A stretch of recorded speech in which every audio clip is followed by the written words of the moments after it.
Alright, we are on to the next world. I think I know what it is.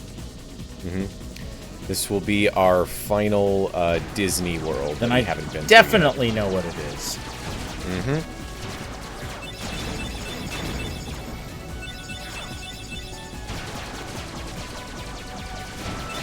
So is this all of the different little kit, like, we've seen everything the Gummy ship can do, or is there still some more fun things we can attach to this thing? This is most of what's important, but I'm still going to be adding some more things on here and there. I believe I'm still using the regular haste instead of the upgraded version, for example. And that makes you go even faster. Yeah, and eventually I am going to put on a second net, even though it's probably not necessary, but, you know, balances out the ship. Right.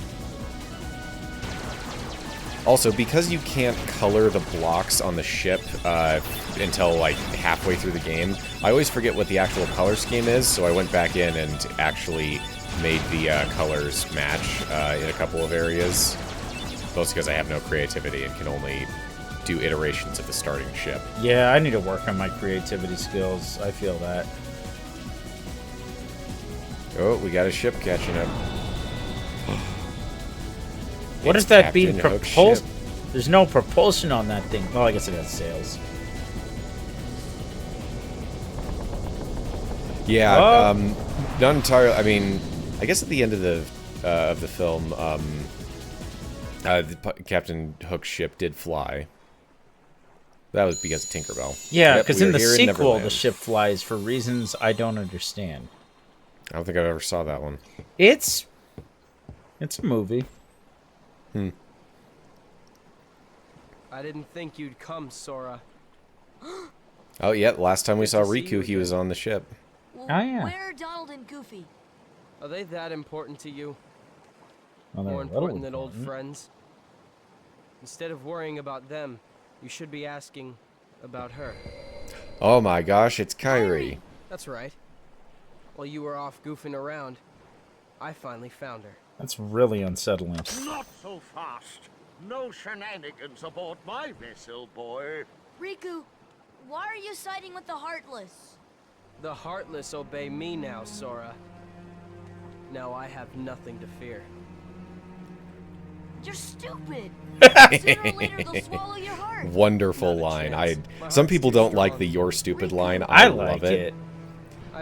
That was not in the original Japanese. He just Sora just said, "You're a fool," or it was like, "Eventually the Heartless will steal your heart." Like, but the "you're stupid" was added to the English version. And I do love how Osmond's voice kind of cracks on the line. Yeah. Darn, we should have had a... If it wasn't Japanese, you could have had a baka. What shall we do, Captain Hook? Yeah, he just says that the Heartless are dangerous. Yep. With Heartless. Let them keep an eye on the brats.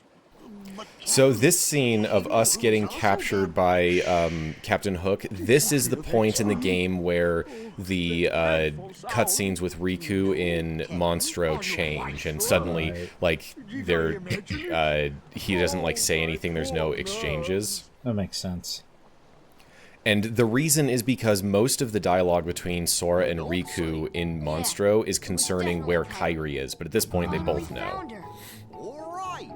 Now, there is another twist to that I'll get into later with the point where people think the cutoff is, but no. Experimentation has proved that it's getting onto Captain Hook's ship that is the cutoff for that.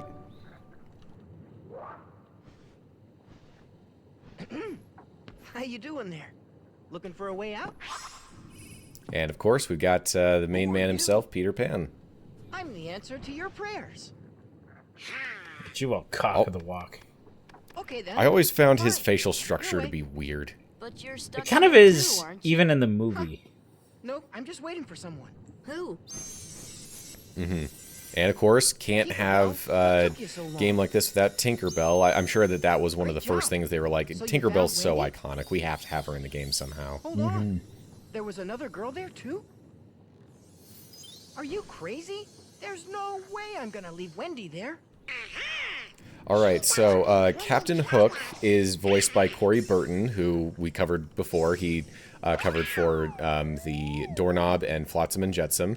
The original voice actor for Captain Hook was Hans Conried.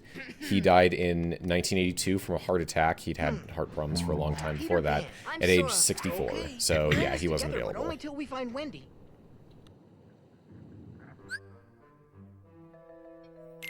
I was both following you and the conversation of the game. Did you say Peter's voice actor died of heart failure? Captain Hook's original voice actor. Ah, that's sadly fitting. Yeah, as for Peter Pan, that is less sadly fitting and more just sad. So, Peter Pan is voiced here in Kingdom Hearts by Christopher Steele. The voice actor in the original film for Peter Pan was Bobby Driscoll, who died in 1968 from heart failure due to drug use at age 31. Yeah, man. I when I saw Bobby Driscoll, I was like, that's ringing a bell, and I think I know where I remember it from. So nobody knew, when they found his body, nobody knew that it was his body for more than a year and a half. And it didn't become public knowledge for about 3 more years. Bobby Driscoll was a prime example of a child star who was eaten alive by fame at an early age. So that his story is not a happy one. Yeah. You say it's not fitting, and just sad, but the original, like, Peter Pan story, that's more on the nose than I think. And it's crazy. Not wanting to grow up and all that stuff. There's I don't know if you remember that Rescue Rangers CGI Abomination movie that came out a handful of years ago.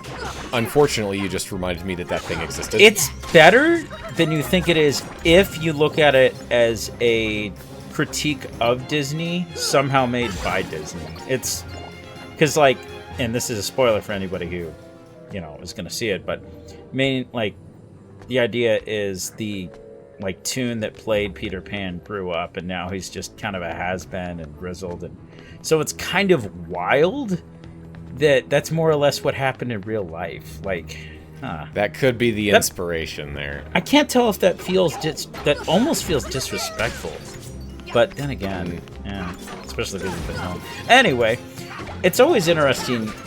I'm not used to thinking about ships when it comes to how big they are potentially below deck. Because as a kid, I didn't go on a boat that had a below deck for, well, maybe ever.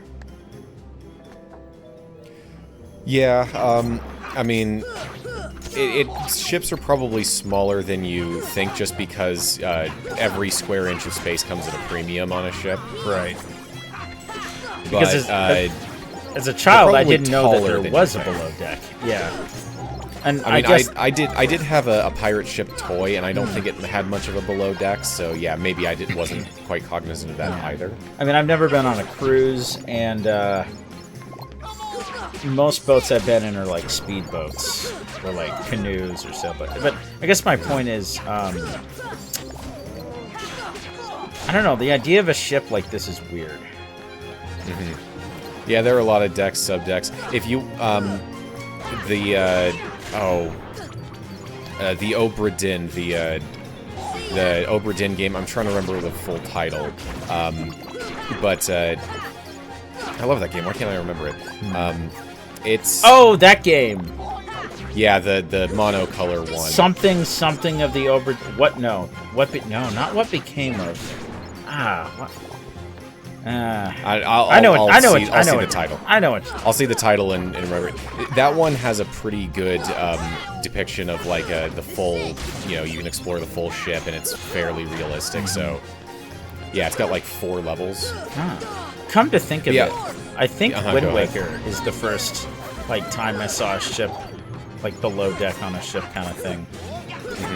I have been on a couple of cruises, and I was reminded, it'd been a long time since I've been on one before this past November when I went on one, and I remembered, oh yeah, you never, guests on cruise ships always stay on the upper decks. There's never a reason to go to the 4th or lower. That's for steerage. Yeah. The lowest you ever go is if you have a tender. Even when you get off the ship, it's usually on the higher decks that they can connect to a port. So, how come you can fly? Oh, Goofy read my mind. Anyone can fly. You want to try? So it is kind of funny. Kingdom Hearts lock-on system was, of course, pioneered by Ocarina of Time, and Link was inspired by Peter Pan, and Ocarina is probably where that influence is strongest. And now that Sora is in Smash, he has met Link and Peter Pan. Wow. That is... I think that's more than full circle, and I hate to point this out, but they really should have bothered... Maybe I didn't... Oh, I'll shut up. One of the chosen ones. There are 7, supposedly. I do like how they covered that Wendy, as you know, a female Disney character, is would be a candidate to be a Princess of Heart, and they're like, nope, she's not. Nope, that would be Tiger Lily. No, definitely not. And why those 7? I mean, she would technically be a princess, right? Yes, but so was Ariel, and... Right, but still, that I didn't even think about Tiger Lily. I'm like, oh yeah. Most people don't. I could think. I can think how I can understand like how Captain Hook might come to the conclusion that she would be, even though that's not covered. I don't think Tiger Lily is even mentioned throughout the entire series. Yeah, I mean, you don't even go to Neverland in this game. I don't think. This is it, just on the ship, floating offshore in Neverland. Yeah. I hope in the sequels you go to Neverland, but maybe not. All right then. Bring the hostage. This is certainly not the last time they use Peter Pan stuff in the series, so. What is it, Tink? Wendy. Peter Pan? All right, so Wendy here. It is once again Catherine Beaumont reprising her role from the original film, just like with Alice. So yeah, once again, her performance is dang near unchanged despite 5 decades. Incredible. I do think it's cute that they have the Wendy here in the same room as Kyrie. And yeah. Whoa, what? She actually her arm moved. kind of moved. Yeah. Like, it's really weird. It's like the light's on, but nobody's home because she has presumably no heart. I don't know. It's weird. Wendy. It's not a coma, but it's like her heart is missing. They've already covered that, but apparently with a strong enough connection, there can be like a twitch or two. Which is a nice foreshadowing, I would say. So I was going to mention about Tinkerbell's character model design. I'm surprised with her being so small that they bothered to have her be so well-defined and elegantly dense. And I shouldn't point this out, but the original character design, you know, she's wearing something under her leaf skirt, but her dress, but I don't think that's the case in this game. Yeah, she's wearing a risky outfit there. Yeah, like in the movie, she has like a, you know, some kind of underwear or whatever. But it's just funny that it's like, it just really, yeah. It's always interesting, like when things change in translation. But you know what? Aqua from Konosuba probably took notes from Tinkerbell here. If you want a really fun time, look up Tinkerbell's animation model. It's like most of the, and I say that like most of the Disney characters, you can look that stuff up. It's really charming to see, like, you know, they build a set, they have an actor or actress like act out the animation. Like, it's kind of wild that that's an aspect of Disney that I feel like a lot of people don't think about or know about. Anyway. Whoop. So this is one of the trinities that I believe is required for forward progression. That makes sense. Of the game. Those aren't common, but in fact, that might be the only one in the game, really. I don't know how hard it would be to implement, but it would be nice if there is doesn't matter who's on your party, you can still do trinities. Yeah, that would be nice. Because, I mean, it's essentially just a cutscene. Riku, wait! Well, even better would be the ability to change your party at not just save points. Oh, yeah. Which is, it's one of those things, Kingdom Hearts 2 gave you the ability to do that, but they also took out Trinity, so it's not really that big of a deal. Yeah. Reminds me of the Donkey Kong Change Anywhere mod. It's interesting that they have the shadow motif here because of Peter Pan's shadow comes to mind. Yeah, it fits in with a lot of the themes of Kingdom Hearts, and it's just a natural thing to have happen. But yeah, this is the first of many dark shadow Sora things that they do in the series. Mm-hmm. They love going back to that like evil dark shadow Sora well. Oh, it's funny that he's floating even though he's knocked out. This can be an actually kind of tough fight just because of it's hard to get consistent damage on him, and he can dish it out pretty well. I died a lot. It's a pretty confined space. You can run out of MP pretty easily. Yeah, this is one of the harder fights, I would say. But yeah, they got Shadow Sora doing a lot of your same combos. And those, like, duplicates are just damage sponges that don't actually damage the boss, right? Or the mini-boss, right? Yeah, they're just distractions, and I think they can hit you. Is there any tell? Or is it just by locking on that you can tell? I'm trying to I think the intended tell is to lock on and see what their HP pool is. Ah, he said defense there instead of arrow. That's interesting.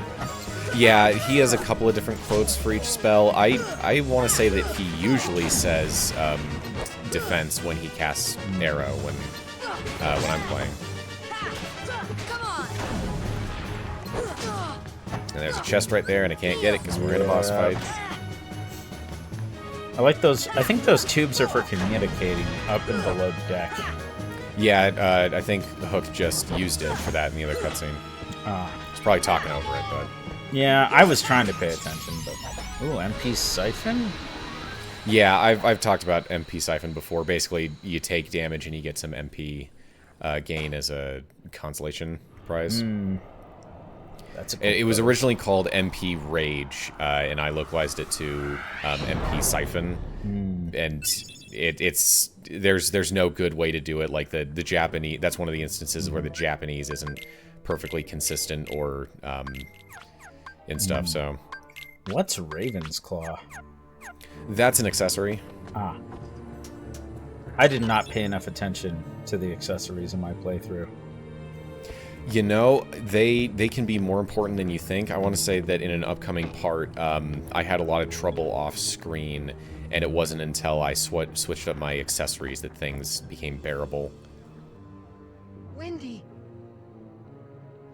Come on, Tink! Not now! Well, this is as far as I can go. I gotta help Wendy.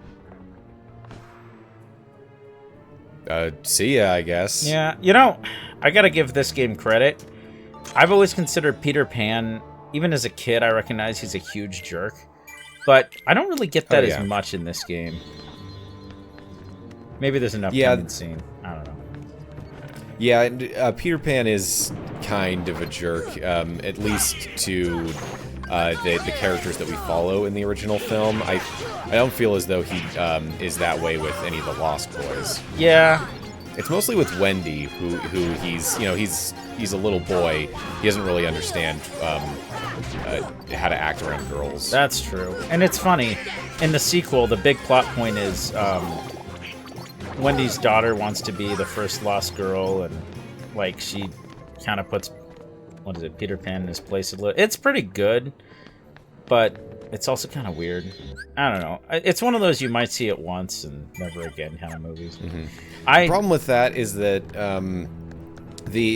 as I understand it, the whole thing about the Lost Boys and Peter Pan in general is that girls go through puberty and mature a bit earlier than boys on average, and so it's kind of tapping into that exact point in adolescence where the girls are kind of looking at the boys being like, you know, are you gonna grow up here, guys? Yeah.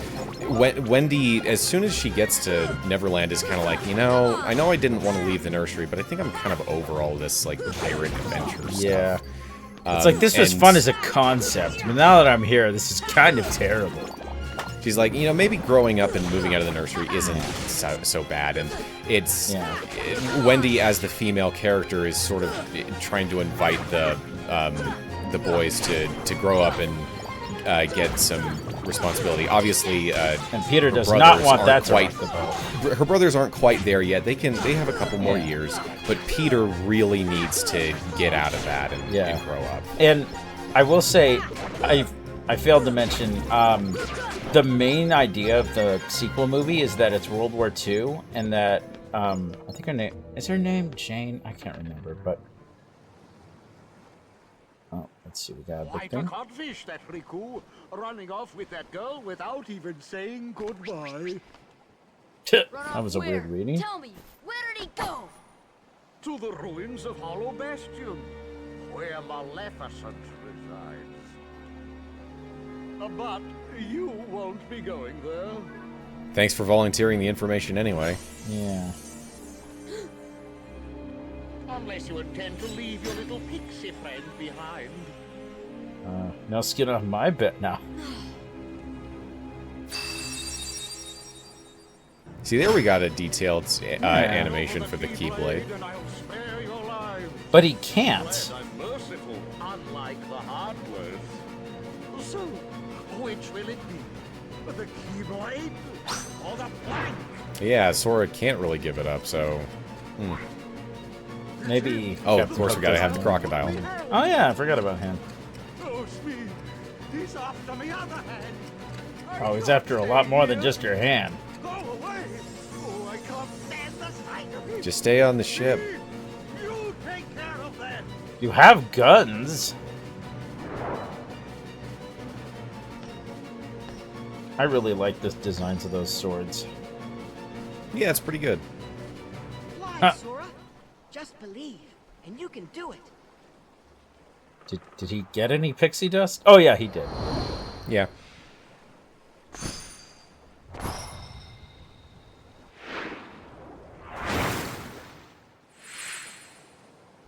Woo. Nice. Thanks, Peter. Hey, don't mention it. You didn't think I'd leave you and Tink behind, did you? And there it is. They kind of bait you into thinking that Peter Pan just ran off, but he's like, I'm not that big of a I mean, jerk." I feel like it was understandable. It's like, I gotta get Wendy to safety. Like, that's fair. But obviously he wasn't going to leave Tink behind. Yeah, and I don't think he knew she was captured yet. So. At long last, we have Kiora. And the ability to glide. Yeah, here in Neverland, you can straight up fly using the same controls as basically from Atlantica, circle to go up, square to go down. And in other worlds, you get the ability to glide. I would love a mod. I don't know, you would need a way to toggle it on and off, but to basically fly in any world. It would break everything, of course. Yeah, I want to say that mod exists. Okay. Oh yeah, I was saying. So in that movie, basically the idea is that it's World War II, and Wendy's daughter has had to grow up too fast, and so by going to Neverland, she learns to like relax and Recapture her yeah, childhood. basically her missed childhood, and she's not that old, but she's like I think it's decent, and I think Tink was being a huge drama queen. She wasn't dying just because she said somebody didn't believe in fairies. That's stupid. I don't care what the lore says. That's dumb. Anyway, I like this fight, and these weird ships are... I hate these stupid ships. Okay, so remember when I was praising Atlantica for having the prizes fall down and sort of float in the water? Oh no. That's something that I really wish that they had done here in the outside of the ship in Neverland, because if you engage with something over the water, yeah, those prizes will just fall right down, and no, they do not stay on top of the water surface. That's annoying. You can lose, and there's a special mini game Heartless here, so I want to say that you can lose a exclusive item from defeating it. Aye, Captain. They walked the plank, every last one of them. And it goes. You know, you could have gone for the neck. Ready to make a splash, you codfish? Now it's your turn to walk the plank. You know, I've noticed consistently most of the Disney characters have fully animated mouths, but it's the Kingdom Hearts / Final Fantasy characters who have like textured mouths. It's probably because the Disney characters get a lot less screen time, so they try and make the most out of what's there. And I would imagine that Disney, you know, unproven idea, probably would have said, prioritize the characters people know and making them look good. I mean, I want to say that they fully animate Sora's mouth when they can. It's just that he's in so many scenes. Right. I just feel like this game's been remade so many times that I'm amazed that it never got that upgrade of like, we're never going to texture the mouth. I mean, it would be a lot of work. Yeah, it's a thing of like, you know, how much do you really want to mess with the original experience? Right. It's like how I don't actually care for the HD shading in Wind Waker HD, because it all looks like claymation instead of cell shading to me in a lot of ways. So yeah, I get that. Yeah, so I'm really burning through MP here trying to use Arrow. Even though it's... Level 1 Arrow probably isn't worth it in retrospect. I'm shocked that you haven't gotten its sequel yet. I will be able to pretty soon here. But yeah, it doesn't last long enough. It costs 2 MP, and I don't feel as though it absorbs enough damage for it to be, for the first tier to probably be worth it. I love the Present Bomb reference. That's nice. Yeah, it's good. It also reminds me of Mr. Satan. Oh yeah, I've seen that clip, and I don't know what it's from. I mean, I've seen like that move in a game. Yeah, I want to say that the Present Bomb thing is a thing that was added into one of the video games, and they just kept using it, even though I don't think he ever did that in the show. I am so unfamiliar with the Boo Saga for the most part that it could be in there for all I know. I dropped off hard, like, I pretty much, yeah, I followed Dragon Ball Z Kai for a while, but yeah. I watched the original, like, 90s dub. I did too, but I always felt like... Years after the fact, this was like in the 2010s. Oh, I watched it back in the day, but it was, I believe it was when they were doing the Saiyan arc, so... But well, they wanted... Anyway, my point is, I never watched it much because I was afraid to get caught watching it, because for some reason, the thought of being caught watching anime made me embarrassed as a kid, and I don't know why. Oh well. The cringe. But yeah, this fight kind of sucks thanks to the, I don't know, like, Hook isn't too bad on its own, but... I want to say that this is a fight that varies wildly when I play it. This is a bit harder, takes a while, but in other times I could have sworn that I've breezed right through it and killed him like under a minute. I've seen people just, unload on the guy super fast.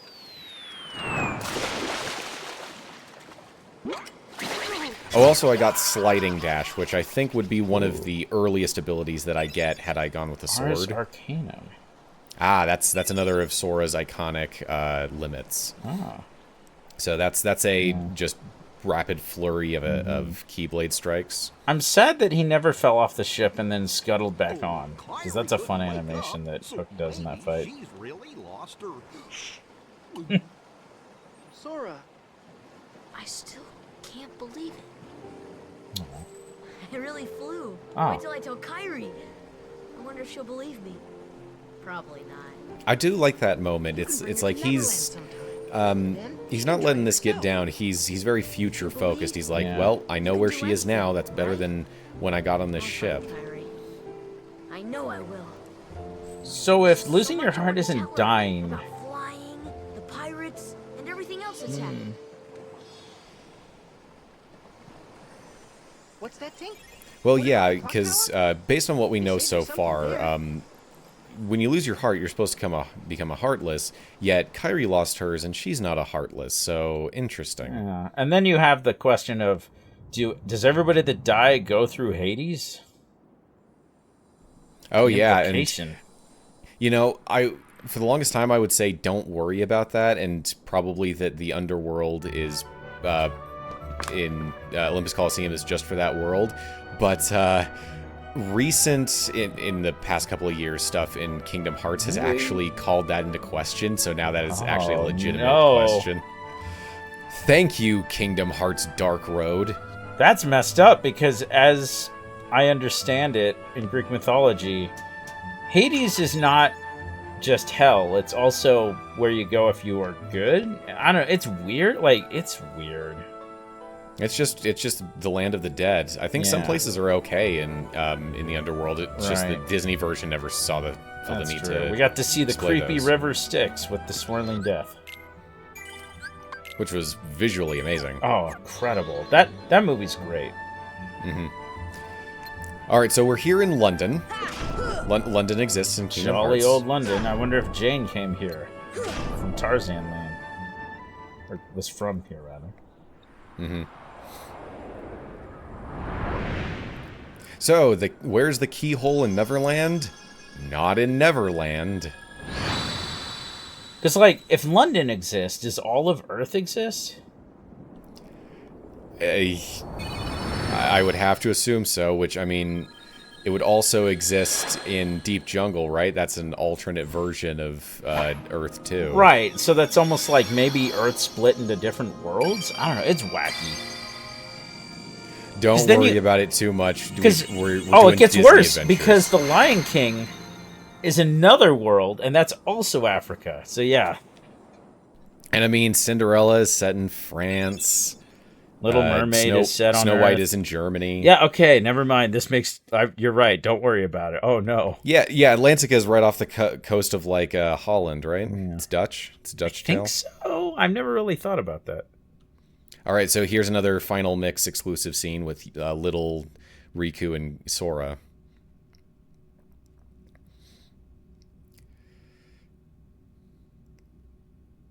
Hey, you know, oh yeah, this is the ending of the previous scene.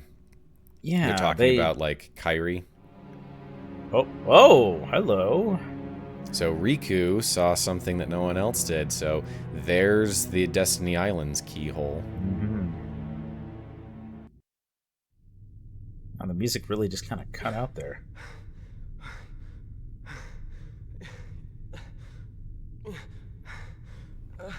It's beginning to morb. So how's the evil side, Riku? Is it all was it cracked up to be? Well, what? Did you swim through the air? Or the space? It's implied he used the power of darkness, which we see... Teleport, yeah. Later, we see characters utilizing the power of darkness to move between worlds extensively. Ooh, someone else is here. His heart did not. When we took the princess from his castle, he apparently followed her here through sheer force of will. Wow. But fear not. No harm will come to you. And probably logically the power of darkness, at least a little bit. I mean, at least that's what I think. Considering his temper, that's kind of understandable, but then again, there's also the power of friendship, I guess, in this gun I found. Power of love, yeah. Oh. Hey, how about some more of that evil power that's been screwing you over? How many kids shows have I seen where they have drug allegories like this? But yeah, you may have noticed, in contrast to most of the other worlds, we got through this one in one part. Oh yeah. That might have just been down to no Winnie the Pooh or other stuff before or after. I mean, it was pretty short. It was all on the ship. But yeah, you're right. I do think that this is overall a pretty short world. Did this game suffer from that meme about the horse where the last part of the horse isn't drawn very well? In regards to the Disney stuff, arguably. In regards to the overall game, no. Right. Hollow Bastion is probably one of the... Did he say just go with them, or...? Yeah, so before we made off with Genie as a summon, now we have Tinkerbell. And Tinkerbell is the best summon in this game. Yeah. She has no time limit. She constantly heals you, and she revives you on death once. Oh, I didn't know that last part. This is a little embarrassing, but I'll say I just kind of summon her just to have her around because it's kind of fun. Yeah, she also doesn't get rid of your party members, which could be a good or bad thing. But yeah, she should be your go-to summon for any difficult boss where you have your party members around. Because just sitting there constantly healing you is really good. I probably should have used her more in the last handful of bosses in hindsight. Oh. Ansem report. Simply astonishing. Today I had a guest from another world. He is a king, and his vessel is built of the material that composed the meteors. He called the pieces Gummi blocks. It seems that my opening that door has opened a path to interworld travel. We talked for countless hours, but one story in particular caught my interest. That of a key called the Keyblade. The Keyblade is said to hold phenomenal power. One legend says its wielder saved the world, while another says that he wrought chaos and ruin upon it. I must know what this Keyblade is. A key opens doors. It must be connected to that door, to the door that I have opened. So Ansem met Mickey. Yep. Oh, and introduced a concept of Gummi to him. All right. One last question about Tink. Does she heal you if you're full up on health or no? I think she just has a cooldown that goes off every couple of seconds where she'll just pop a heal on you, so... Yeah, I do wish that was kind of not a thing, just because it is a little annoying. But if you're in battle, it's fine. Oh, more stuff. Oh, yeah, and I mean, it only really works, for each fight. You have to resummon her, every time. Can you summon if you're not in a fight? Yeah, of course you can, because the Dumbo trick wouldn't work. Alright, so left the world, came back so that I can do this. Yay! So, right down there, you see the time? 12, which means that we are going to open the 12 o'clock door. So, here at the clock tower, based off of your in-game timer time, you can come back to the clock tower and a different door will be open. There are 12 of them. So once my in-game timer flips over to 13 hours, I can open the 1 o'clock door. Oh gosh, that's such a long gap.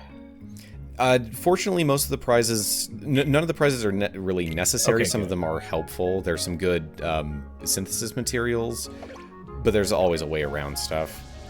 The problem is that after you get just a little bit further into the game, you can't go back to the clock tower for quite a while. So you're going to miss a couple of those doors, but with proper planning, it shouldn't be that big of an issue. I don't know. Well, anyways, that's it for that part. We will see you next time in Kingdom Hearts.